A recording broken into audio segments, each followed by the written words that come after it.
Well, rape charges have been dropped in the Duke lacrosse scandal. 3 Duke lacrosse players were accused of sexually assaulting a stripper at a party. Prosecutors say they dropped the rape charges because the accuser says she can't remember if an actual rape occurred. Court papers say there's no evidence to back up a rape charge, and the state couldn't meet that burden of proof. The 3 are still charged with kidnapping and sexual offense. We're talking to attorney Rick Alexander this morning, who can tell us what this means for the case. And you were a former prosecutor. Talk to us about this. The prosecutor had been taking a lot of heat before this. Now he dropped the rape charges. Yep. It's almost unbelievable. I think they really botched this one. It started out as, I think they got caught up in a political event there in Durham that was local to them, and it caught national fire, and there's a lot of national attention. And the lead prosecutor, their state attorney, went out and stated that, he had very good evidence. Right. In addition, but while the DNA testing was still being done, so he really got out ahead of the story, and I think that was a mistake. How does this not hurt your case with potential jurors?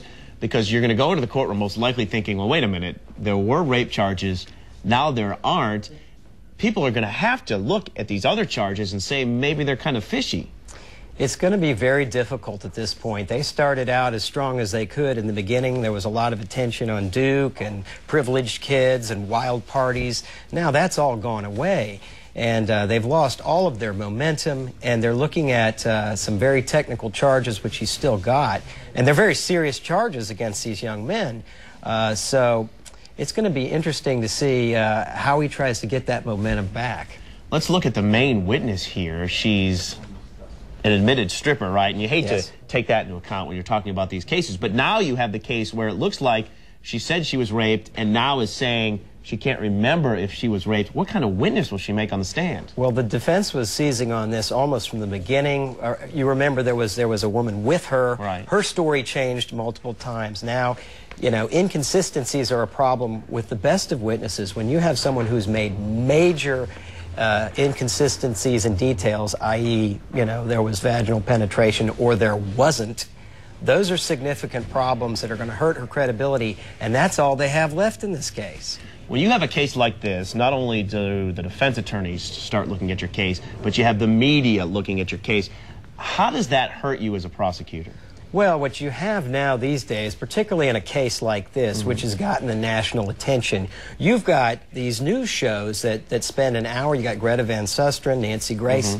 They have an hour to fill, and they sit there and talk about innuendo, trends, leaks, things that really can affect the case way beyond his control, and they're all going against him right now. So it's really going to be tough. In retrospect, and you hate to look back, but should the prosecutor have just kept it to himself and maybe come out later and talked about what he had? Because you're right, he went right out there and said, we have evidence, before there was evidence. Yeah, they had her word, and of course that is evidence, but it's nice to have some physical evidence to go along with it, and he really should have just said, well, we're investigating, and there are a lot of things he could have said.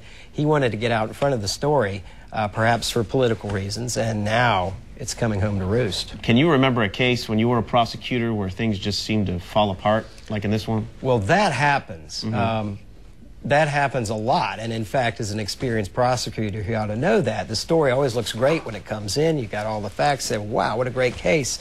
Then gradually, as more witnesses appear, evidence doesn't turn out to be what you thought it was, fingerprints don't, emerge, the case starts to go downhill.